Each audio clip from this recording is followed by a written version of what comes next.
안녕하세요. 안녕하세요. 반갑습니다. 웨이처치 송준기 목사입니다.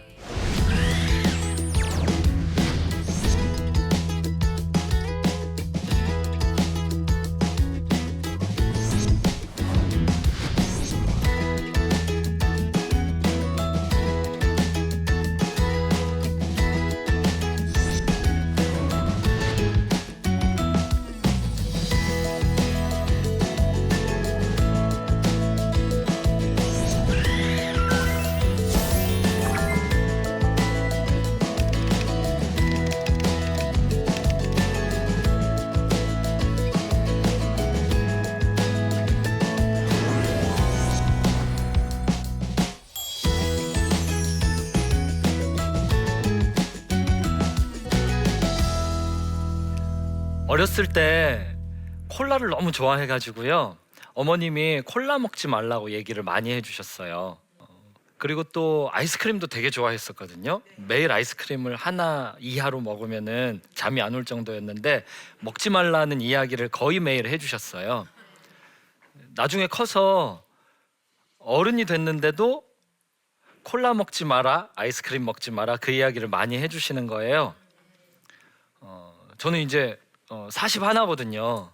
그리고 교회의 목사가 됐는데도 가끔 명절 때 어머니 뵈면은 저한테 콜라 먹지 마라, 아이스크림 먹지 마라 그러시는 거예요. 그게 잔소리 같았는데요. 생각해 보니까 제가 콜라랑 아이스크림을 여전히 좋아하고 있는 거예요. 성경을 읽다 보면은 잔소리 같은 게 등장이 할 때가 가끔 있어요. 같은 말을 반복하는 거죠. 그러면 왜 이렇게 같은 말을 반복할까 싶어요. 그 중에 하나가 무서워하지 마라는 내용이에요. 두려워하지 마라 이것을요 많이 반복해요. 두려워하지 마라 그 말 자체는 70번 이상 나오고요. 안심해라, 무서워 마라, 평안해라, 염려하지 마라 이런 식으로 무서워 말아라는 내용의 말씀들을 쭉 찾아보면은 300개가 넘어요. 같은 말을 계속 반복하고 있는 거죠. 그러면 우리가 생각해 볼 수 있는 것은요, 우리가 무서워하니까 성경에서 무서워 말라라고 그렇게 많이 이야기하는구나, 그것을 알 수 있을 것 같아요. 성경을 보다 보면요, 몇 가지만 예를 들어볼게요. 잠언 3장 25절, 너희는 갑작스러운 두려움도 악인에게 끼치는 멸망도 두려워하지 마라. 신명기 31장 8절, 두려워 말라, 놀라지 말라. 마태복음 10장 31절, 두려워 말라, 너희는 많은 참새보다 귀하니라. 요한복음 6장 20절, 나니 두려워하지 마라. 그런 식으로 성경은 두려워하지 말라라는 것을 잔소리처럼 반복하고 있어요. 이걸 보면서 내가 그렇게 많이 두려워했단 말이야? 그 생각을요 우리가 하게 돼요. 두려워하면 안 좋은 일이 생겨요. 잠언 10장 24절 같은 데서는 말이에요, 두려움의 역기능을 이야기하고 있거든요. 두려워하면 두려워하는 것이 임한다라고 기록되어 있어요. 그러니까 두려워하는 그 일이 나한테 생긴 게 아니에요. 그런데 내가 두려워하고 있으면 그 두려워하는 일이 생긴다라는 거예요. 이게 두려움의 효과예요. 하나님의 사람이 두려워했더니 두려워하는 일이 실제로 생겼다. 그게 여러 가지 예화 스토리들이 나오는데요. 그 중에 하나가 창세기에 나오는 아브라함의 스토리예요. 아브라함이 하나님의 명령을 들었죠. 그리고 하나님의 명령을 따라 가나안을 향해서 출발했죠. 그래서 가다가 기근을 만나요. 그랬더니 거기에서 믿음이 식어요. 하나님이 가라고 했지만 가던 중에 간 곳에서 배가 고프니까 이게 정말 맞나 싶은 거예요. 하나님 명령을 따랐으면은 내가 힘들면 안 되지 않을까? 하나님 명령을 내가 따라왔는데 내가 밥을 굶어? 그러면 이게 뭔가 앞뒤가 안 맞는 거 아니야? 라는 불신앙이 생겼어요. 불신앙이 생겼더니 성경은 뭘 기록하고 있냐면요, 두려움의 모습이 나타난 것을 기록해주고 있어요. 창세기 12장을 읽어보면요, 아브라함이 아내한테요, 내가 너 때문에 죽을 수도 있으니까 나중에 깡패 같은 어떤 누군가가 나타나면 아내라고 하지 말고 누이라고 하자라고 이야기를 해요. 믿음이 식었더니 말씀을 어기는 불순종을 진행하고, 불순종이 진행되었더니 그 다음에는요, 나름대로 전략을 세우면서요, 두려움에 빠지는 모습을 보여주죠. 두려움 가운데서 그 일이 실행되진 않았지만 아내와 함께 이제 그 두려움에 대비한 계획을 세우고 있었을 뿐인데도 그 일이 진행되는 것을 볼 수가 있어요. 두려워했던 일이 눈앞에 쫙 펼쳐졌죠. 그리고 나서 아브라함이 계획대로 아내를 누나라고 속여서, 누이라고 속여서 팔아치워버려요. 다시 되찾게는 됐어도 우리에게는요, 두려워하면은 그 두려워하는 일이 실제로 생기는 거구나, 이걸 알 수가 있어요. 그 두려움의 프로세스의 기원을 찾아보면 말이에요, 창세기 3장의 아담과 하와의 범죄로 거슬러 올라가 볼 수가 있어요. 제가 갖고 있는 성경의 창세기 3장의 한 부분을 읽어드릴게요. 동산 중앙에 있는 나무의 열매는 하나님의 말씀에 너희는 먹지도 말고 만지지도 말라, 너희가 죽을까 하노라. 이게 하와가 한 말이거든요. 근데 하와가 이 말을 2장에서 하나님이 아담에게 하셨던 명령을 가지고 와서 이야기한 거예요. 그 원래의 말씀은 말이에요, 약간 달라요. 원래의 말씀 읽어드릴게요. 2장 17절. 선악을 알게 하는 나무의 열매는 먹지 말라, 내가 먹는 날에는 반드시 죽으리라. 원래의 말씀이 있어요. 하나님께서 주신 명령이 있어요. 그런데 그것을 뱀의 유혹 가운데요, 하와가 아주 조금 바꿔요. 아주 조금이요. 진리의 오염이 생겼어요. 진리가 없어진 게 아니에요. 하나님의 말씀이 없어진 게 아니라 이 말씀이 여전히 내 손에 있는데 여기에 오염이 생겼어요. 약간의 변화. 그런데 이 말씀은요, 하나의 완전한 것이기 때문에요, 약간만 오염돼도 망쳐버려요. 그런 걸 들은 적이 있어요. 어떤 와인이 한 병에 3억짜리가 있대요. 그런데 그 와인이, 그 비싼 와인이요, 거기다가 커피 2수저만 넣더라도요, 그게 3억짜리가 그냥 갖다 버려야 되는 게 된대요. 아니, 커피 2수저 넣었으면 3억짜리가 1억이 되던지 그 가격이 그냥 떨어지면 안 될까요? 비싼 거일수록, 좋은 것일수록 약간의 오염이 일어났을 때 그 전체가 다 버려야 되는 거예요.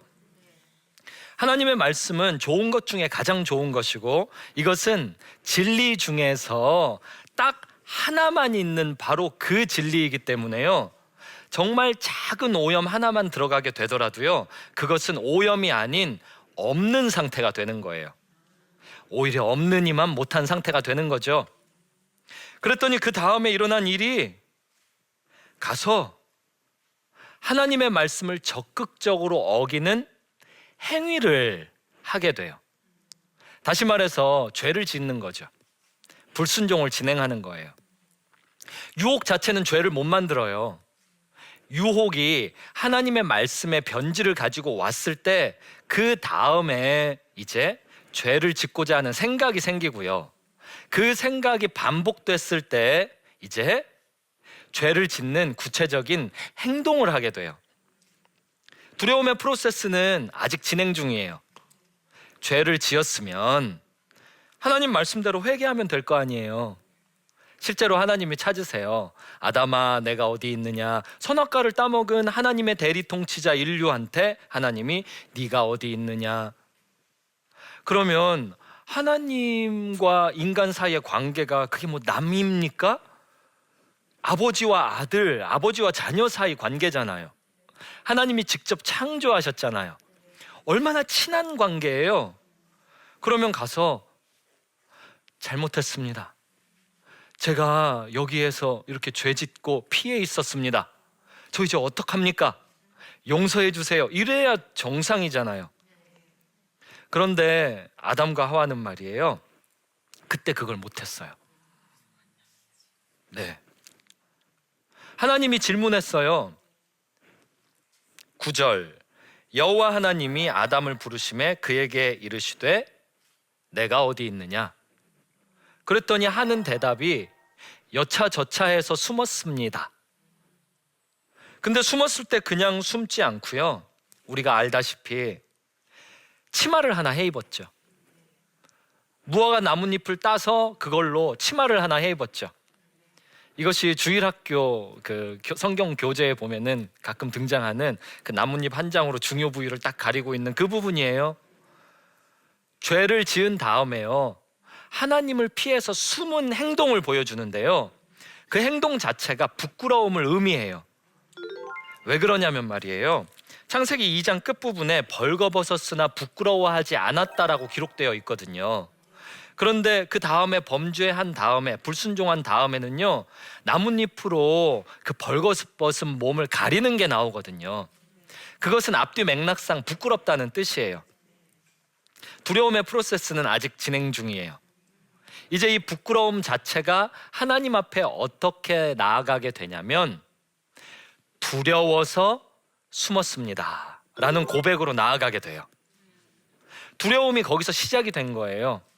제일 처음에 말씀 진리에 오염이 있었고요, 그 오염은 말씀의 부재와 같기 때문에 사람이 하나님을 떠나서 쉽게 죄를 지을 수 있는 상황이 생겼어요. 그리고 그 상황 속에서 인간이 죄를 실질적인 액션으로 취했을 때 부끄러워졌고요, 그 부끄러움이 이어서 하나님을 향한 두려움을 만들어냈어요. 그리고 이것이 지금까지도 전해져 내려오고 있어요. 하나님을 떠난 사람은 떠난 상태에서, 하나님께 돌아온 크리스찬들은 돌아왔으나 회개하지 않은 지속적인 죄들 속에서 계속 1차적으로 하나님을 두려워해요. 근데 이 두려움은요, 부모님이 회초리를 들고 들어왔을 때 부모님은 눈에 안 보이고 딱 그 회초리만 두려워하는 미련한 아이의 두려움과 같은 두려움이에요. 부정적인 두려움이에요. 이런 두려움은 주로 종교적인 두려움이에요. 종교적인 두려움은요, 벌 그 자체를 피하고자 하는 두려움이에요. 이 두려움은 안 좋은 두려움이에요. 하나님은요, 자식들을, 하나님의 자녀들을 훈계하시고 질책하시는 하나님으로 등장해 있어요. 성경에서 말이에요. 그런데 그 하나님이 자식들을 질책하시고 혼내시는 이유를 성경은 사랑으로 이유를 이야기하고 있어요.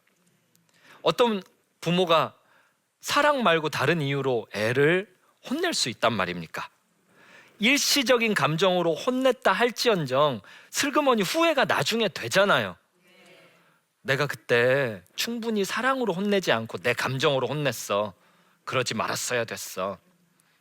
하물며 선하신 하나님께서 혼낼 때 그냥 미워서 혼낼 리가 없죠. 성경에는 하나님이 사랑해서 혼낸다라고 기록되어 있어요. 그런데 인간은 죄악 속에서 하나님의 진리를 오염시켜서 치워버렸기 때문에 그 하나님 바깥에서요, 단지 벌만 두려워하는 거예요. 그 벌은 죽음이에요. 죽음이 인류를 추적하기 시작했어요. 그리고 성경은 진행돼요. 죽고 죽고 죽고 죽고 죽고. 그런 식으로 구약 전체가 죽음과 죄의 저주의 결과인 멸망 가운데 진행이 돼요. 하나님은 인류를 그렇게 내치지 않았어요. 그런 상황 속에서, 죽음이 시작된 그 상황 속에서 하나님은요, 구원자를 약속하셨어요. 이 죽음이 시작된 그 장면이 악한 마귀 사탄의 죄의 유혹의 역사 속에서 있었거든요. 그리고 그 죄를 지었을 때 사탄과 인간은 죄의 본드로 하나가 됐거든요. 하나님께서 그 사이를 비집고 들어가셔서요, 창세기 3장 15절에서요 갈라놓으시죠. 갈라놓으시는 장면에서 메시아, 승리자에 대한 약속을 주시죠. 잠언에서는 이야기해요. 악인에게는 두려워하는 것이 임하지만 그 다음 구절, 의인에게는 원하는 것이 이루어진다고요. 우리는 이전에 죄인이었어요. 그런데 의인으로 바뀌었어요. 하나님께서 약속해 주신 승리자 메시아가 이제 이 땅에 오셨고 죽으셨고 부활하셨고, 우리는 그분을 믿으면서요 이 신앙, 하나님 앞에 회복된 신앙 가운데 살고 있거든요. 우리는 이 말씀을 회복한 사람들이에요. 여기 써 있는 이 말씀들을 하나님의 말씀으로 다시 믿기 시작한 사람들이에요. 예수님을 통해서 그게 가능해진 사람들이에요. 예수님 안에서는요 그 원초적인 두려움의 원인이 되었던 불순종과 죄가 해결이 됐어요. 게다가요 적극적으로 예수님은요 죄와 죽음의 권세, 그것을 부활로 이기신 분이세요. 우리는 부활을 기다리는 사람들이에요. 죽음을 이긴 사람들이에요. 모든 사람에게 죽음은 눈 앞에 있어요. 그런데 크리스찬들에게 죽음은요 저 뒤에 있어요. 예수님을 믿었을 때 죽고 시작한 인생이에요. 예수님과 함께 죽은 인생이에요. 이미 두려움의 끝판왕인 죽음을 극복한 인생으로, 믿음으로 새 출발한 사람들이에요. 그래서 우리는요 테크니컬리 무서워할 게 없는 거예요. 그럼에도 불구하고 우리는 무서워해요. 100세 시대다 그러면 얼른 드는 생각이, 나 건강하게 오래 살게 돼서 좋다. 우리 할아버지 할머니 때는 60세쯤 사시면 오래 산다고 잔치하셨는데 지금 60은 교회 가도 어디 나이 들었다고 명함도 못 내밀어. 아직 젊어 60은. 청년부나 마찬가지지.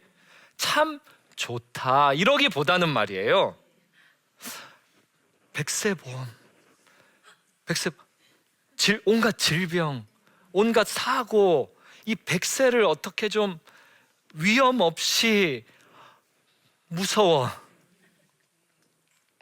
결혼을 한 사람은요, 나 결혼했는데 인생을 어떻게, 결혼 안 한 사람은요, 나 결혼을 못해서 어떻게, 취직한 사람은요, 나 이 일을 어떻게, 취직 안 한 사람은요, 나 일이 없어서 어떻게. 이것은요 불신 세계에서만 일어나는 일이 아니에요. 교회 안에 있는 믿는 우리한테도요 늘 있는 두려움이에요. 그 이유는 성경이 보여주는 것처럼 말씀 희석에 있어요. 어떤 이유가 됐든지 다양한 두려움이 존재하지만 원리가 같아요. 하나님을 하나님으로 대하지 않는 태도 가운데 이 말씀을 조금이라도 오염시키는 순간 그 두려움의 프로세스가 출발하는 거예요. 그리고 두려워하기 시작한 순간 성경의 기록대로 두려워하는 일들이 자꾸 내 인생 앞에 펼쳐지는 그런 불행한 크리스찬이 되는 거예요. 예수님을 안 믿어버리면 그러면 운명인가 이러면서 살죠. 근데 예수님을 믿는데 오히려 이상하죠. 더 이상하죠. 왜 구원받은 백성이 이 조그만한 일을 가지고 더 힘들게 이러고 살까? 모든 무서움 가운데 나는 살까? 고민되죠. 그 속에서 우리는 이 두려움의 프로세스에 대해 성경이 말하고 있는 원리를 기억해야 돼요. 진리를 오염시키지 않는 기준이 어딨냐? 그게 예수님께 있어요. 예를 들어 볼게요. 어제 예수님을 믿었을 때만 해도 제가 몸이 아팠어요. 그래서 예수님 앞에 제 질병을 치료해 주소서, 예수님을 믿는 하나의 행동으로서 치유 기도를 했어요. 근데 오늘은 통장에 문제가 생겼어요.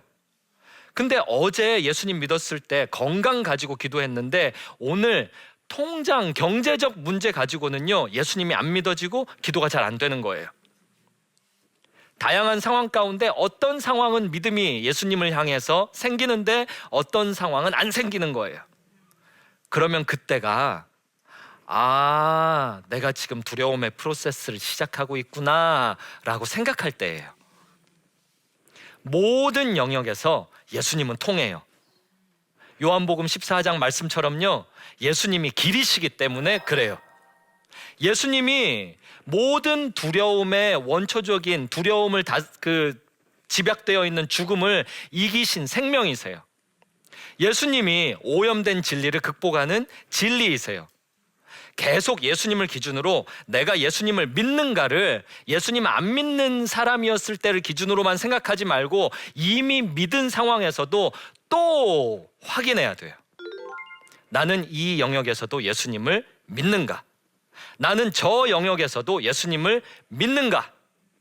우리는 속으면 안 돼요. 예수님이 진리이니까요. 한번 정리하겠습니다.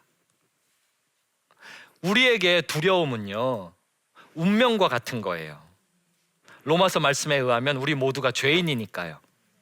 하지만 그 죄의 문제를 예수 그리스도를 보내신 하나님이 이기셨어요. 우리는 그 예수님을 통해서만 죄의 프로세스를 완전히 원초적으로 봉쇄해버릴 수가 있어요. 나는 예수님 이미 믿고 있는데요? 소용없어요. 어제 승리했다고 해서 오늘 전투에서 쉬어도 되는 거 아니에요. 영적 전쟁은 매일 반복되고 있고 우리의 믿음도 매일 재확인되어야 돼요. 하나님을 두려워하면서 동시에 사랑하는 그 태도, 그걸 가지고 계속 이 말씀에 집중하고 그 태도 안에서 계속 예수님, 당신은 누구십니까? 이렇게 나갈 때 우리는 두려움의 출발선, 두려움의 프로세스를 원초적으로 계속 끊어 나갈 수 있습니다.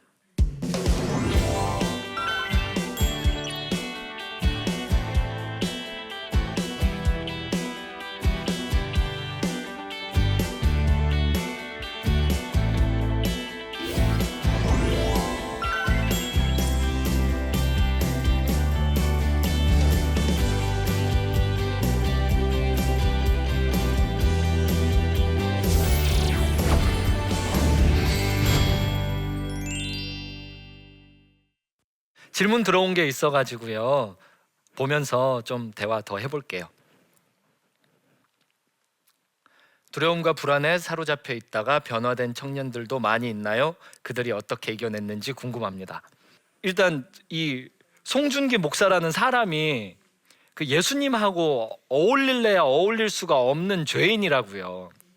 사도 바울 같은 사람이 내가 죄인 중에 괴수다 그랬는데 제가 뭐 하물며 그분이 죄인 중에 괴수면 저는 그냥 나는 뭐지, 사탄인가? 거의 그 수준이라고요. 그런데 제가 무슨 남 걱정을 어떻게 하겠습니까? 다른 청년이 두려워하든 말든 저는 제가 무서워요. 제가 너무 하루하루 조금만 기도 안 하고 조금만 말씀에서 멀어지면요, 난 뭐 먹고 살지? 그렇다고 제가 한 번이라도 밥 굶은 적이 없어요. 그리고 또요, 겨울이 되니까 또 기침이 슬그머니 나오는데요, 나 이러다가 폐렴 걸리고 폐렴이 이게 발전해갖고 그래가지고 이거 폐가 망가져서 말을 못하면 밤에 통닭을 사 먹고 싶은 거예요. 근데 그걸 사 먹으면 이래야 될 거 아니에요. 아니, 이렇게 밤마다 통닭을 시킬 수 있는 그런 재력을 주신 하나님을 찬양합니다. 이게 더 멋지지 않아요? 근데 실컷 시켜갖고 먹으면서 이 불포화 지방산 이거 어떡하지? 그러면서 먹는 거예요. 안 시키잖아요? 안 시키면은 제 주머니에 돈이 있는데도 불구하고 나는 야식도 마음대로 시켜 먹을 수 없는 가난한 사람이야. 괜히 목사 됐어. 무서워요. 뭘 해도 무서워요. 그런데 그 무서움 가운데요, 아니 도대체 예수님 믿는 게 무슨 소용인가? 그리고 보면은 여기 써 있는 거예요. 무서워하지 말라고요. 그러니까 결국은 다른 청년에 대해서 질문을 하셨는데 잘 모르겠고요. 이제 제가 살려고, 무서워서 죽을 것 같아서 살려고 성경 읽다 보니까 제가 변했네요. 질문이 또 있습니다. 신앙이 뜨거웠다가도 식는 것이 반복됩니다. 어떻게 하면 지속적으로 믿음 생활을 할 수 있을까요? 올림픽 시즌에 태능 선수촌 선수들이 그 연습의 루틴을 만들어 가지고요, 그 같은 시간에 같은 일을 반복하는 거, 그게 있더라고요. 그리고 군인들도 보니까 같은 시간에 같은 일 반복하더라고요. 그리고 피아니스트를 보니까 같은 시간에 같은 연습을 같은 방법으로 반복하더라고요. 어떤 게 됐든 고수가 되려면 반복해야 되더라고요. 신앙의 고수가 되려면 기도와 말씀을 반복해야 되더라고요. 근데 그것이 내가 하고 싶을 때 하고 하기 싫을 때 안 하는 게 아니라 내 멱살을 잡아 끌고 가서 쳐서 복종시켜야 되더라고요. 나를 끌고 가서 너 기도해. 하기 싫은데 아니야, 기도해. 너 말씀 봐. 그리고 이걸 언제까지 하냐면요, 습관이 될 때까지. 그래서 신년 새벽 기도회는 꼭 21일을 하는 거예요. 다니엘 세일에도 있지만요, 심리학적으로 같은 일을 같은 시간에 21일을 최소 반복하면 그게 습관이 된대요. 습관이 될 때까지 하는 거예요. 습관이 되어버리면 그게 체화가 되거든요. 그러면 체화가 돼버리면 누가 탁 찔렀을 때 체화된 기도와 체화된 말씀이 나오기 때문에 안전해요. 그런데 그게 습관으로 체화되어 있지 않으면요, 누가 찔렀을 때 내 안에 있던 죄의 말, 죄의 감정, 다시 말해서 두려움을 불러일으키는 상황들이 오게 되죠. 어떻게 하면 지속적으로 할 수 있냐고요? 반복이 될 때까지 지속적으로 기도와 말씀을 진행해야 됩니다.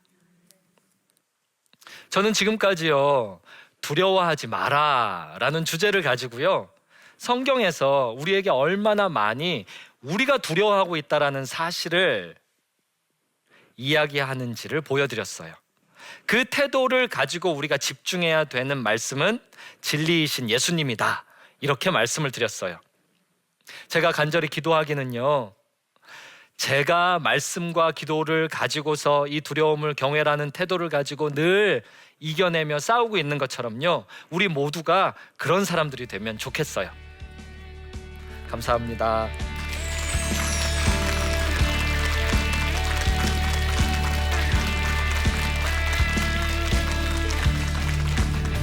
이번 강의의 제목은 싸움의 기술입니다. 영적인 싸움을 의미합니다. 아니, 기독교인으로서 살길 바래요? 기독교인이 되면 죽어요. 우리가 따르는 대상이 예수님이시잖아요. 근데 예수님의 마지막이 어땠냐고요? 기독교 역사가 이게 뭐 1, 2년입니까? 이 역사가 2000년이잖아요. 기독교 2000년 역사 속에서 한 명이라도 신앙 선배 중에 희생 안 된 선배 있으면 얘기해봐요. 모든 사회 구석구석에 들어가서 빛과 소금의 역할을 하면서 살아가는 걸 제가 동료들을 통해서 봐요. 누군가 희생을 해왔어요. 이 프로그램은 시청자 여러분의 소중한 후원으로 제작됩니다.